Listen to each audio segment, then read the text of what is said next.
Bueno, muy buenas tardes.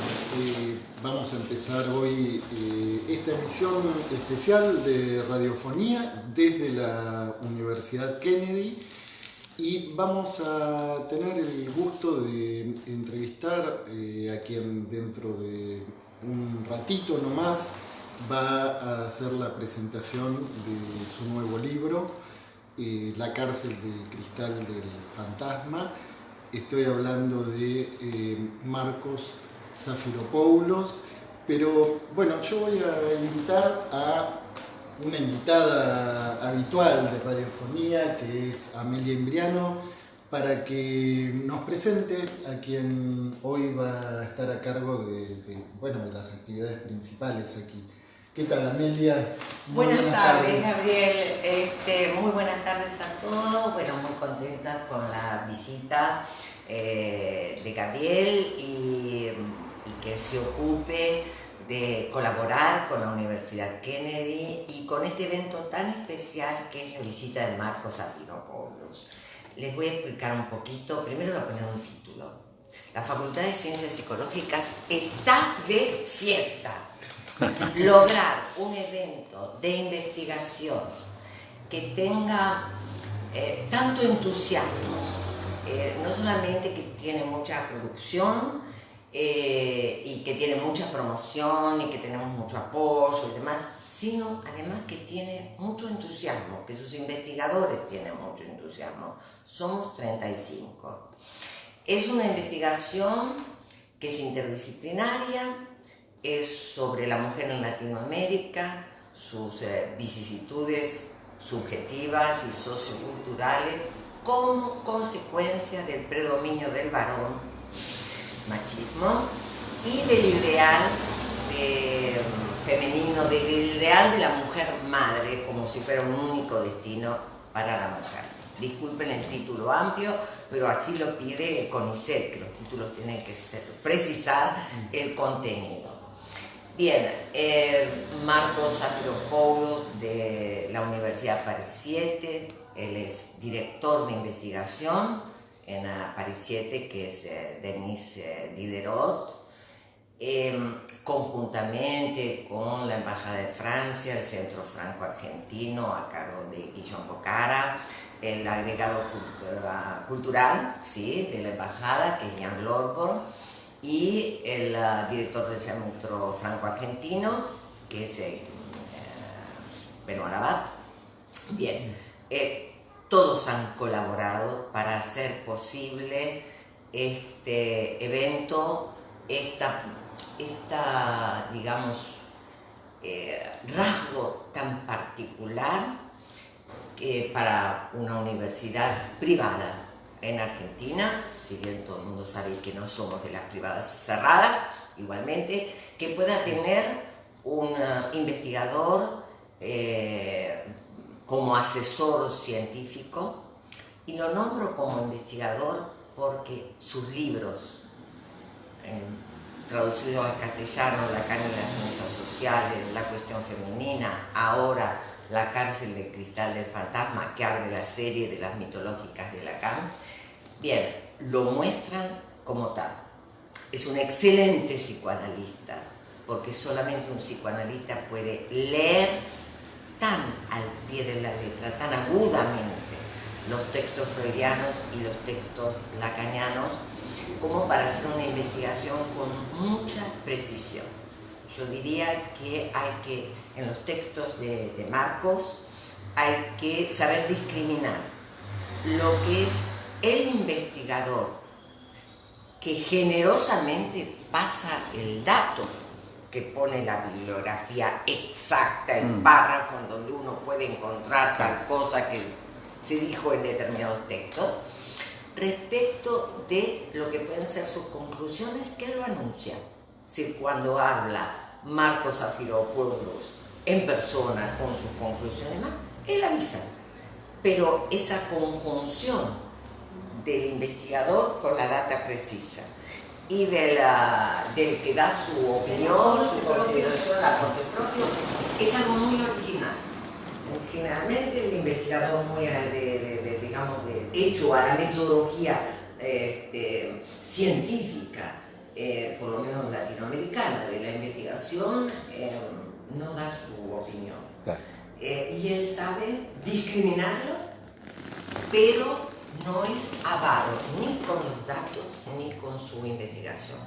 Me parece que más allá de todos los títulos que pueda tener Marcos, que es doctor en ciencias sociales, antropólogo, bueno, creo que mi manera más franca de poderlo presentar, que podrá decir alguna cosa más sobre sí mismo, es esa. Bueno, qué presentación, Amelia. Marcos, muy buenas tardes. ¿Qué tal lo estás pasando en Buenos Aires? Muy bien, me gusta desde siempre Buenos Aires. ¿Te gusta? Sí, desde siempre. Sí. No es la primera vez que estás aquí. No, fue aquí bastante tiempo para encontrar gente, porque estamos, yo estoy psicoanalista también, y lo que me gusta mucho en Buenos Aires es encontrar tanta psicoanalista, tantos sitios, tanta gente analizada. Es decir, que ahora lo que me gusta mucho es que Buenos Aires me parece que es a nivel de la difusión por lo menos, un país que es y Buenos Aires la capital del mundo de la psicoanálisis, por lo menos la cañana. Sí. Y esto me gusta mucho porque saben apreciar, me parece, mi trabajo, que con Amelia, que tiene la generosidad también de hacer mucho para que mis textos sigan traduciendo y más rápidamente ahora. Que mi primer libro que fue traducido acá en Buenos Aires fue en Nueva Visión en 2002, creo. El título Fue de... Lacan y la ciencia social o Sí. la declinación del padre, lo que es un título. Hay un error de traducción acá, pero bueno, y después, pero fue importante. Y después hay la traducción de Lacan y Lévi-Strauss o el retorno a Freud, y ahora, el año anterior, la cuestión femenina, de Freud a Lacan o la mujer contra la madre, todo el programa ya está aquí. ¿Cuál sería la fe de ratas que en todo caso se podría hacer del título este que decís que fue una mala traducción? Es la palabra declinación. Ajá. No es declinación, es declive en realidad. Y yo empiezo todo un trabajo, pero hace 20 años ahora, porque me parece muy raro que mis colegas psicoanalistas siempre hablaban del declive del padre.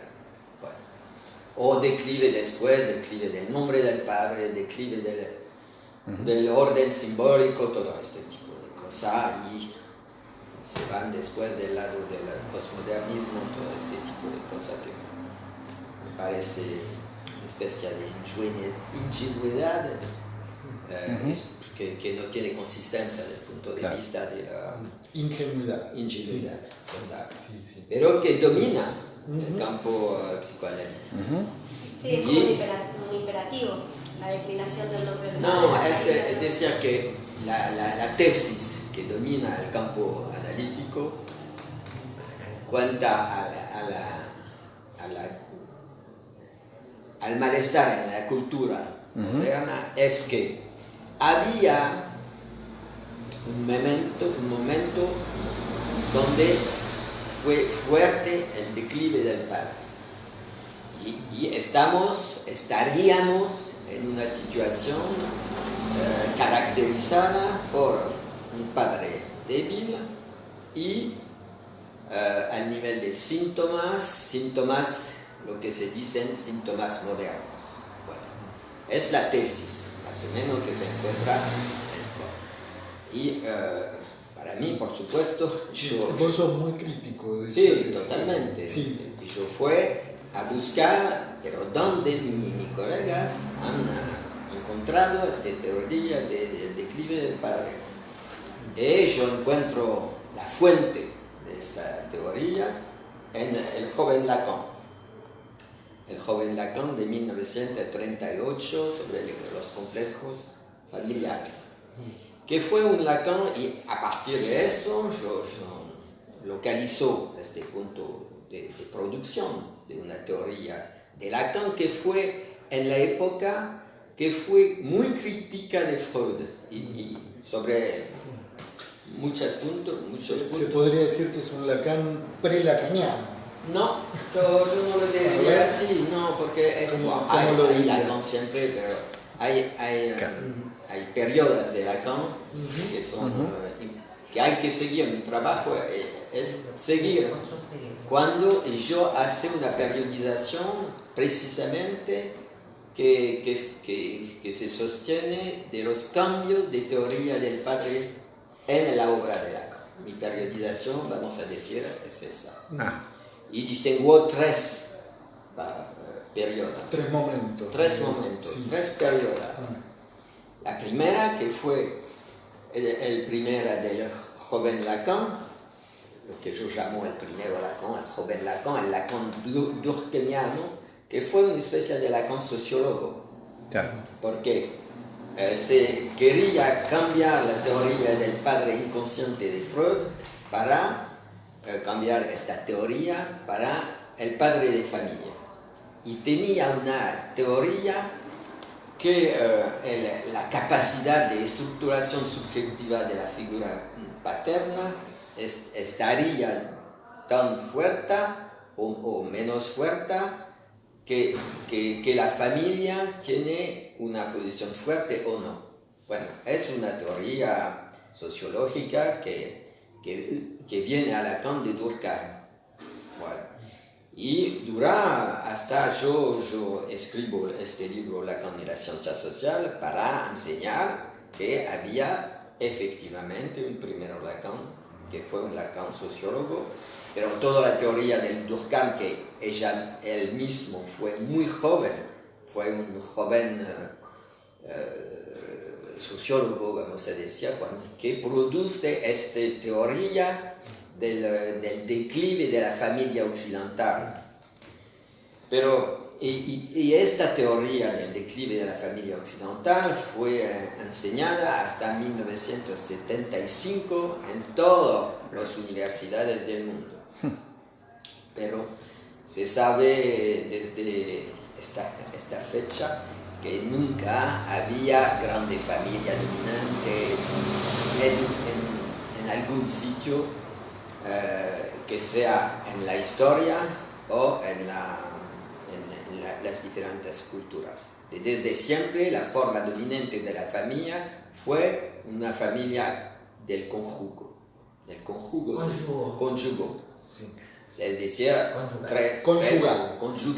La familia conjugal, se dice exactamente el termo durkheimiano. Y bueno, toda la historia que estaríamos pasando de una familia amplia, con un padre fuerte que mantenía el calma en la familia y en la sociedad, con el desarrollo histórico para llegar a un trono, una familia conjugal. Sí. Ya esto fue una idea falsa y que en nuestros días no se puede sostener, porque sabemos que nunca ha existido este tipo de evolución histórica de la familia. Es decir, que no había este padre fuerte que se llama el paterfamilias, por ejemplo. Bueno, y yo he indicado que, por ejemplo, esta figura de paterfamilias en Roma ha podido ser una virgen, por ejemplo, donde el padre estaba muerto y que toma el papel del padre. Bueno, es decir, que es el primero Lacan sociólogo, que va hasta 1953, de su encuentro con Lévi-Strauss, que le cambia toda la concepción no solamente del padre, por supuesto, claro, pero del padre, y que cambia la teoría del sujeto del inconsciente, que pasa del hijo de familia, vamos a decir la cosa mal y brutalmente, a el hijo del lenguaje, que es totalmente diferente. Claro, y ahí surge una segunda teoría en Lacan, que Lacan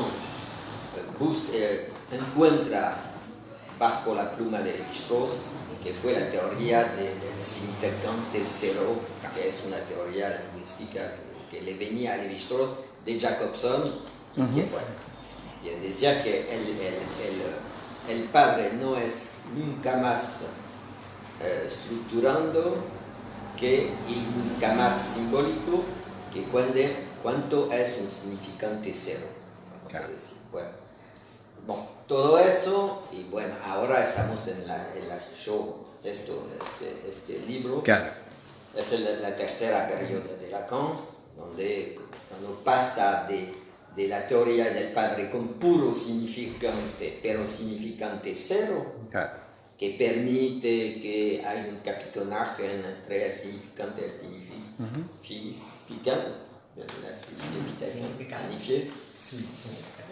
y que, bueno, pasa a otro tipo, sigue el padre en el simbólico, por supuesto, pero O sea que ahora, planteás tres teorías del padre en Lacan. sí, y ahora, por esta tercera periodo, es la metáfora paterna, es decir, que pasamos de una teoría del padre identificado de la función paterna, identificado al significante cero, un puro significante, a una figura de estilo que es a cuatro termas, que es la metáfora paterna. Claro. Y como no cualquier metáfora paterna se llama Edipo. Y el tipo, bueno, y después va a cambiar, pero mi trabajo por el momento se queda en tres periodos y voy a desarrollar después. Ahí está. Bueno, Y todo eso porque fuiste crítico con la teoría del declive. Sí, todo ese camino. Sí, porque es muy importante, porque si mi colega que piensa que hay un declive del padre, no solamente reconduce algo que es falso, claro, desde el punto histórico, pero además te cambia la posición en la experiencia analítica, porque el sujeto, sí, los síntomas modernos, todo eso, el desdicho del sujeto moderno venía de esta posición, hay necesariamente algo que está buscado del lado de un padre fuerte, y es una especie de llamado al hombre fuerte, al padre fuerte. Es por eso que se engancha a la psicoanálisis o a alguna orientación psicoanálisis a una posición que yo voy a decir reaccionaria, o de derecha, o de ultraderecha. Ah, mira, lo podés articular con... Por este hecho que este tipo de psicoanalista piensan que lo desdicho del malestar en la civilización viene se vuelve peor por esta cosa del declive del padre. Y si teníamos un padre fuerte, todos sería mucho menos. Y hay quedan vestigios, no solamente en el psicoanálisis de eso, ¿no? Sino que también a nivel de la producción de los discursos, ¿no? Exacto. Digo, vos hacías una articulación recién con de alguna manera con el discurso político, si se puede entender así, no sé si entiendo bien lo que decías. Sí, yo creo que, no, pero lo que me preocupó y que me sorprendió mucho es que para mí, por supuesto, la psicoanálisis camina en un camino Desfiladero. Sí, ¿no? Resbala. De desalienación Ajá. al amo. Ah, qué interesante. Y en la cura misma hay que saber, después de la luna de miel transferencial, hay que saber destacarse de una posición de amo para que se pueda enganchar una experiencia analítica de verdad, vamos a decir. Y me sorprendió mucho de ver que mis amigos estaban en una posición más reaccionaria. Y yo me pregunto por qué. Y fue a hacer toda esta desarrollada de trabajo, de investigación y yo ahora estoy lo que se opone a esta teoría dentro del campo analítico. Y bueno, es decir que yo creo que en Francia por lo menos se calma un poco la historia. Pero es una teoría tan ridícula que se encuentra en cualquier sitio del mundo donde hay lacaniano, hay esta teoría del declive del padre. Sí. Estaremos aquí en Buenos Aires por los padres del cartoneros, o que estaremos en París o en, no sé, en cualquier... Es decir, que no hay un cálculo cultural, por ejemplo, de esta teoría del padre de Dios. Bueno, viene de una posición de Lacan en 1938, repito, donde él creía percibir que había lo que llamaba la grande névrose contemporaine, se dice en francés, la grande neurosis contemporánea. Es decir, una neurosis que no estaba exactamente la neurosis descubierta por Freud y justamente por esta cosa del declive del padre. Bueno, fue una teoría de Lacan del joven Lacan. Claro.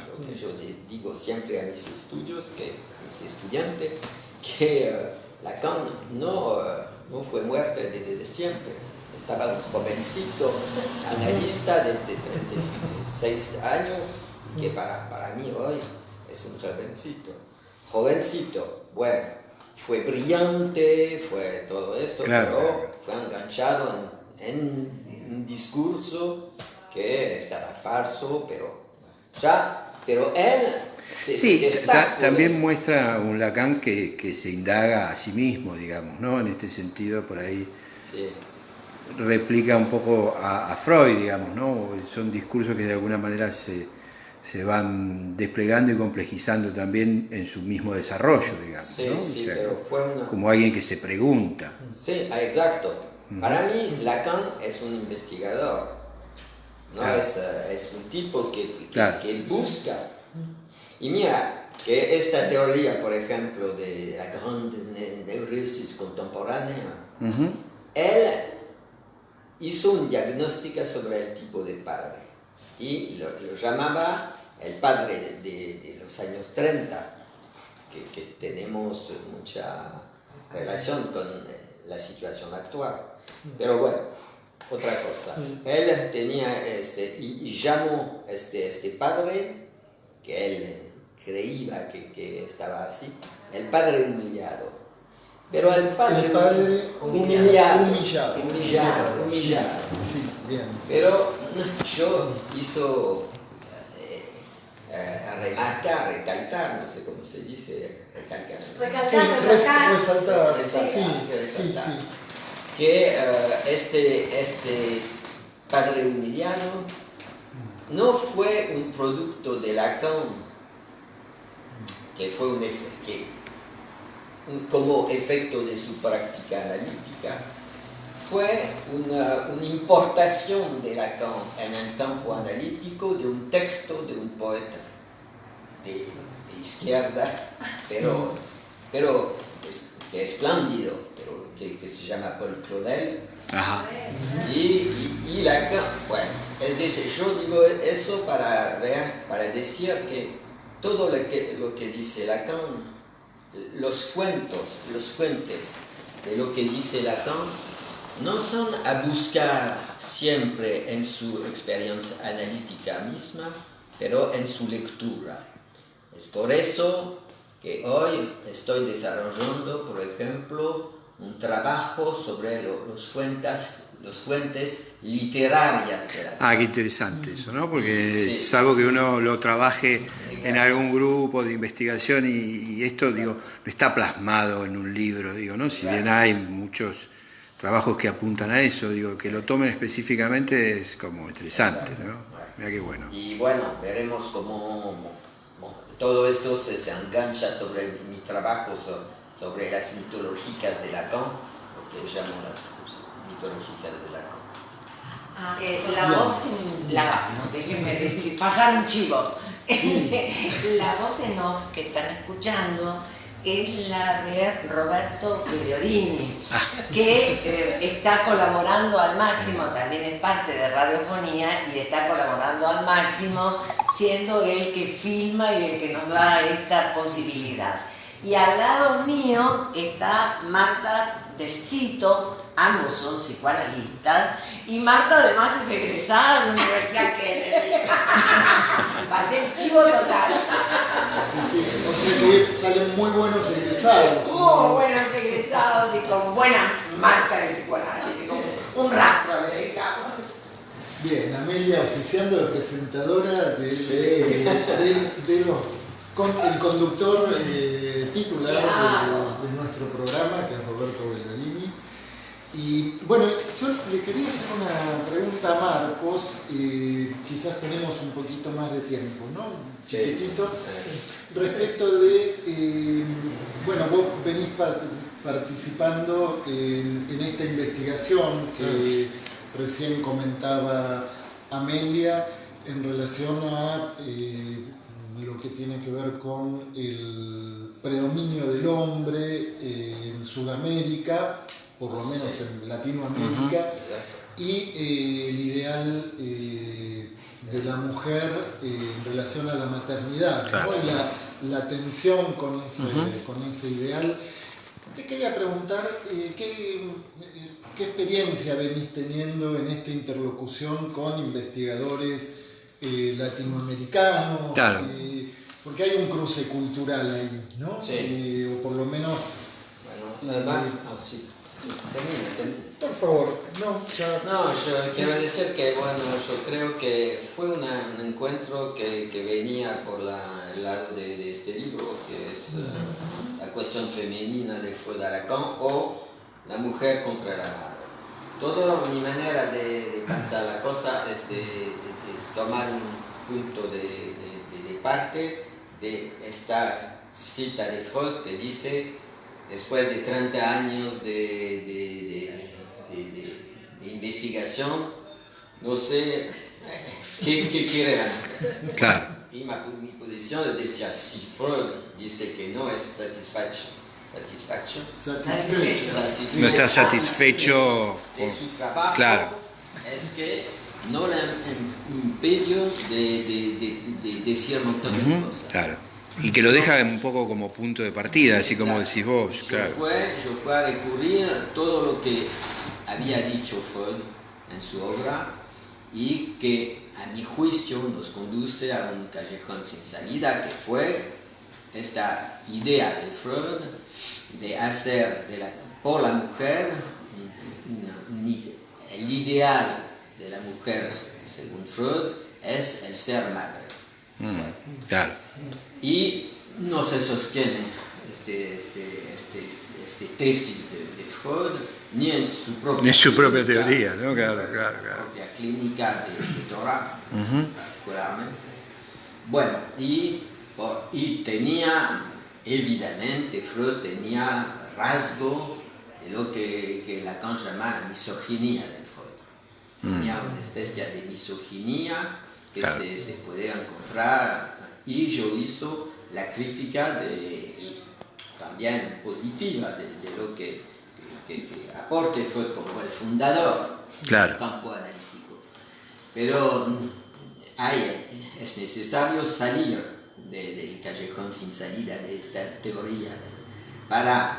Y yo encontré la llave de salida, vamos a decir, en el trabajo, por supuesto, en la enseñanza de Lacan, que hace una disyunción fundamental entre el deseo de la mujer, que es del lado del deseo, y que es el deseo de la mujer es de estar deseada, es decir, en posición de ser deseada, una especie de identificación al faro, vamos a decir, por lo que habla lacaniano, pero no es necesario tampoco. Es decir, ¿por qué? Porque Lévi-Strauss había ya mostrado que la mujer es un objeto de intercambio entre los hombres para que se forman las sociedades. Bueno, y es el trabajo de Lacan leyendo Lévi-Strauss que puso la mujer como mujer en este punto de ser, como solución para la mujer ella misma. Pero, por supuesto que la mujer también, lo femenino, vamos a decir, no se restringe a esta situación. Hay, lo que dice Lacan, hay un antagonismo insoluble entre esta posición de ser objeto del deseo y, del otro lado, un antagonismo con un desarrollo de una búsqueda natural que viene de la naturaleza, dice Lacan, el goce de la madre, que es un goce que quiere del lado del tener un hijo, por lo menos un hijo, y que es una posición, dice Lacan, fetichista, hasta fetichista. Es la perversión en lo femenino, perversión dulce, pero que hace su trabajo también. Bueno, es la perversión. Pero ahí se puede encontrar también, es lo que adjunto, es que hay que pensar, para mí, no dos sexos, pero tres sexos. Hay el hombre, el macho, vamos a decir, que es en el lado del tener una mujer, por ejemplo. Bueno, y que puede hacer un convenio con la madre, así se van ambos en el territorio del tener. Pero la mujer se queda afuera de este convenio y se ve muy bien con la guerra que ahora se está desarrollando, que se ve claramente ahora con movimientos de mujer en Europa, por supuesto, y ahora en Latinoamérica. Bueno, ahí se hace la relación, ¿no? Porque Amelia empieza a trabajar con el grupo de investigación a partir de este libro. Pero por supuesto hay que leerlo, pero lo más importante es ahora cómo construir un objeto de investigación que sea específico y que podremos hacer una comparación, no sé cómo se dice, para comparar lo que pasa en Europa. La comparación. En la mujer en Europa y aquí en Argentina, claro, y más allá en Latinoamérica. Es decir, que a partir de la clave que yo creo que había descubierto en Lacan, es la cosa de los tres sexos. Esto puede ser que vamos a entender mejor lo que pasa, por supuesto, por ejemplo, en el problema del aborto.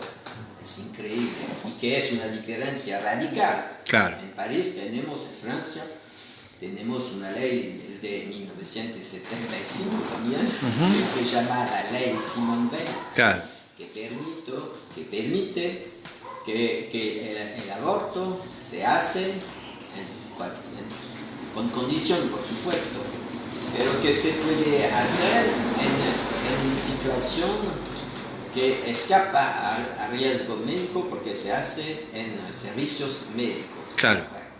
Es decir, y sí sabemos hoy, por ejemplo, que en el mundo hay 3 millones de abortos Claro. que se hacen y que ponen la mujer En riesgo, ¿no? de vida.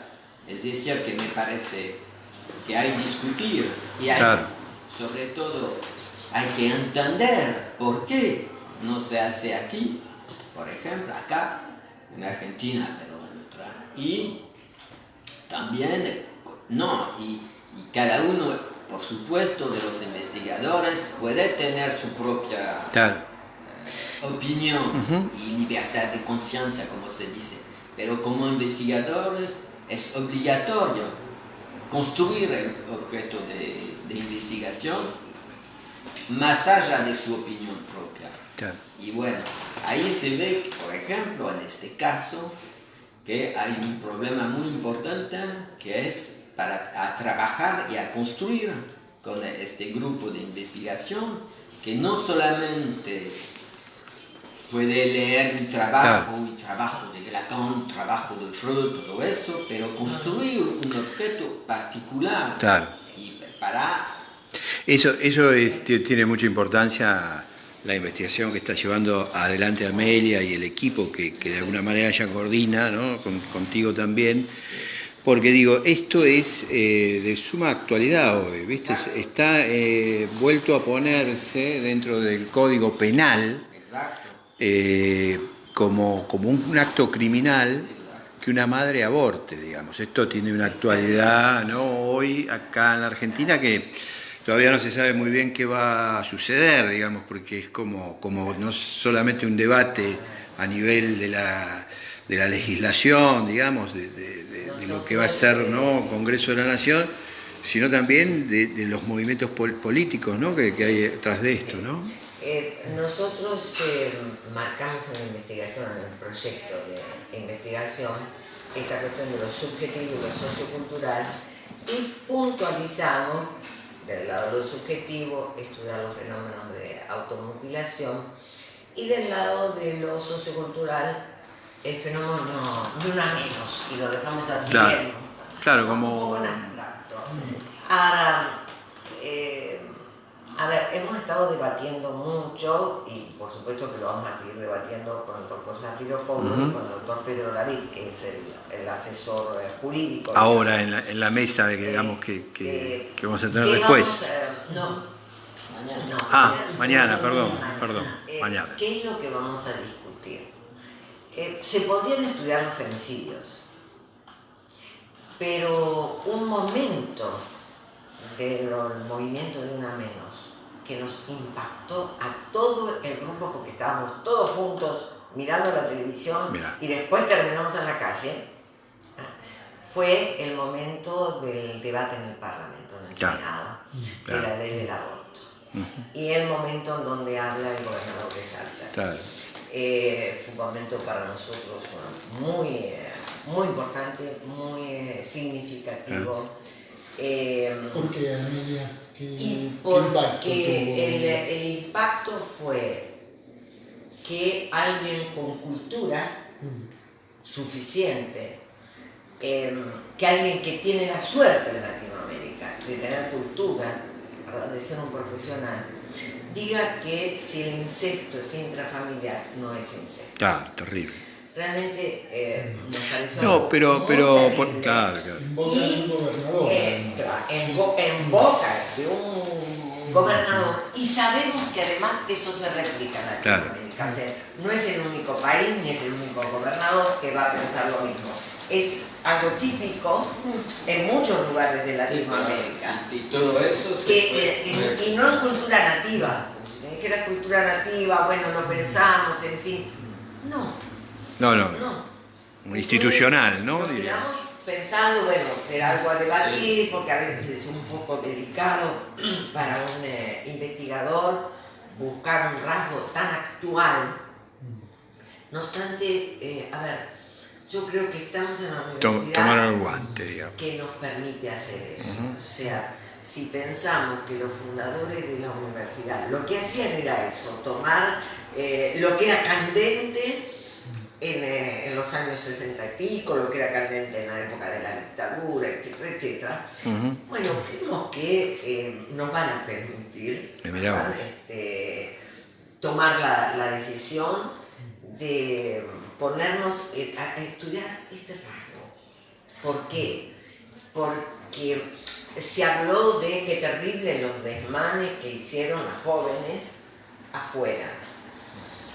El asunto es, bueno, ¿dónde se originó el problema? Sí, y hay que analizar también cuáles son las fuerzas que impiden o que empujen a este tipo de ley. Claro. Es decir, el derecho hay que pensar cómo se forma el derecho. Claro, es muy interesante esa relación. Es Claro. esencial. Y nosotros tenemos la suerte de tener gente de derecho, el juez, por ejemplo, Pedro David, que puede trabajar con nosotros cualquier son sus posiciones sobre el tema.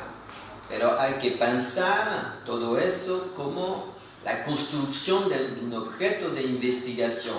Después, los políticos pueden hacer su trabajo. No es el trabajo de los investigadores de decir lo que hay que hacer, pero es una obligación de pensar la situación. Y bueno, yo he tomado este ejemplo porque me parece muy actual, muy fuerte, y que es un ejemplo enorme, eclairante para mí, de lo que quiere la cultura, la mujer, ¿no? Y yo digo que lo que quiere, de manera muy básica, pero que es muy simple, lo que quiere la cultura de la mujer es que se transforma en madre. Y por eso impide el aborto. En el sitio donde es posible. Pero la mujer, como mujer, que ella no tiene el ideal de tener hijo, claro. Puede tener hijos, diferente. Claro. Pero como ideal se pone en marcha y en lucha. Lo loco de todo esto es que haya planteos como que pudieran ser solamente excluyentes, digamos, ¿no? Sí. La cuestión, digamos, ¿no? Porque hay posiciones, por lo menos desde los planteos políticos, de los movimientos sociales, ¿no? En donde no lo plantean como algo excluyente, digamos, ¿no? Pero bueno, esa es un poco la puja. Esta semana hubo una marcha multitudinaria de las dos posiciones acá en la Argentina. Las dos posiciones. Uno podría decir que una está promovida por instituciones como la Iglesia o creencias religiosas, pero no quita que no haya sido multitudinaria, ¿no? Digo, claro. También, ¿no? No, y es muy importante para nosotros, los psicoanalistas, hacer un análisis, porque yo repito siempre que el deseo de Freud, que retomamos nosotros los analistas, es de pasar de una clínica del caso a una clínica de lo colectivo. Y bueno, yo quiero decir que es muy importante de entender cómo se forman las masas femeninas, por ejemplo. En Freud no hay interpretación de la masa. Interesante, claro. Hay una interpretación de la Iglesia o de las Fuerzas Armadas. Claro, es decir, para Freud había las masas en relación, son masas de hombres heterosexuales. Interesante. Y mi pregunta es, ¿cómo se organiza una masa de mujer? Qué buena pregunta. ¿Cómo mujer? No la había escuchado, Marcos. Es una pregunta muy interesante para mí. La primera vez que la escucho, que escucho formular, digamos, ¿no? Así que te agradezco enormemente. Es una pregunta sumamente interesante.